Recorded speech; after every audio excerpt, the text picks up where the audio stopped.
Hello, আসসালামু আলাইকুম everyone. আশা করি আপনারা সকলে ভালো আছেন অ্যান্ড আপনাদের আমিও ভালো আছি। ইভা ফুড কিচিং চ্যানেলে আপনাদের সবাইকে স্বাগতম। আবারও আপনাদের মাঝে হাজির হলাম নতুন একটি রেসিপি নিয়ে। তা হলো অল্প সময়ে সহজ পদ্ধতিতে টমেটো সস বানানো। আপনারা চাইলে অল্প সময়ে সহজ পদ্ধতিতে এই টমেটো সসটি ঘরে বসেই বানিয়ে নিতে পারবেন। তার জন্য আমার ভিডিওটি শেষ পর্যন্ত দেখার অনুরোধ রইল।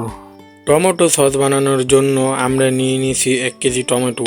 আপনারা চাইলে আরও বেশি টমেটো নিতে পারেন, কোনো সমস্যা নেই। এখন আমরা টমেটোগুলোকে কেটে নিচ্ছি।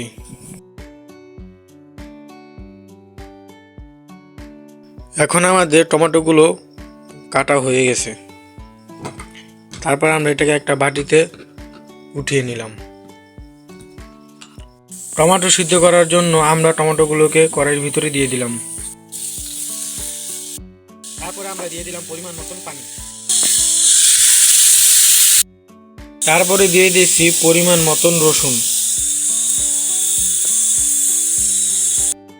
তারপরে দিয়ে দিচ্ছি পেঁয়াজ কুচি।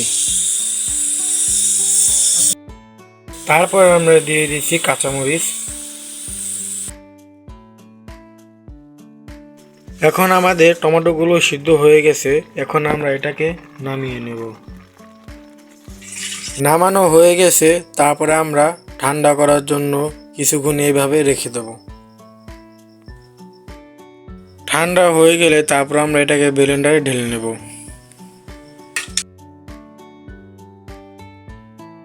এখন আমরা এটাকে ব্লেন্ডার করে নেব।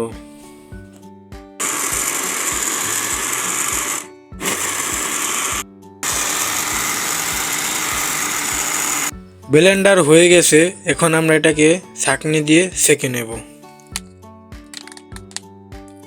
এখন আমরা এটাকে সেঁকে নেব।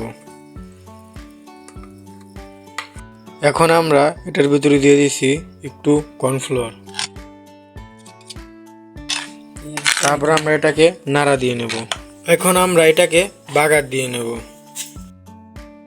বাগার দেওয়ার জন্য আমরা দিয়ে দিলাম কড়াইতে পরিমাণ মতন তেল। তেল গরম হয়ে গেলে তারপর আমরা এটার ভিতরে দিয়ে দিব গরম মশলা।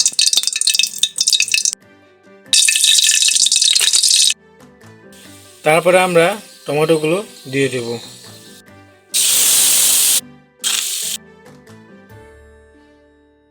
তারপরে আমরা দিয়ে দিলাম পরিমাণ মতন একটু চিনি। এটাকে একটু নাড়া দিয়ে নেব। তারপর আমরা দিয়ে দিচ্ছি পরিমাণ মতন লবণ। টেস্টের জন্য আমরা দিয়ে দিচ্ছি চাটনি আচার। আমাদের সসগুলো হয়ে গেছে। এখন আমরা এটাকে একটা বাটিতে নামিয়ে নেব। এই যে হচ্ছে আমাদের টমেটো সস। আপনারা দেখতে পাচ্ছেন কত সুন্দর হয়েছে। আপনারা চাইলে আমার এই রেসিপিটি ফলো করতে পারেন। তো আজকের ভিডিওটা এই পর্যন্তই। আপনাদের সাথে দেখা হচ্ছে নতুন অন্য একটি ভিডিওতে। ততক্ষণ সবাই ভালো থাকেন এবং সুস্থ থাকেন। আল্লাহ হাফেজ।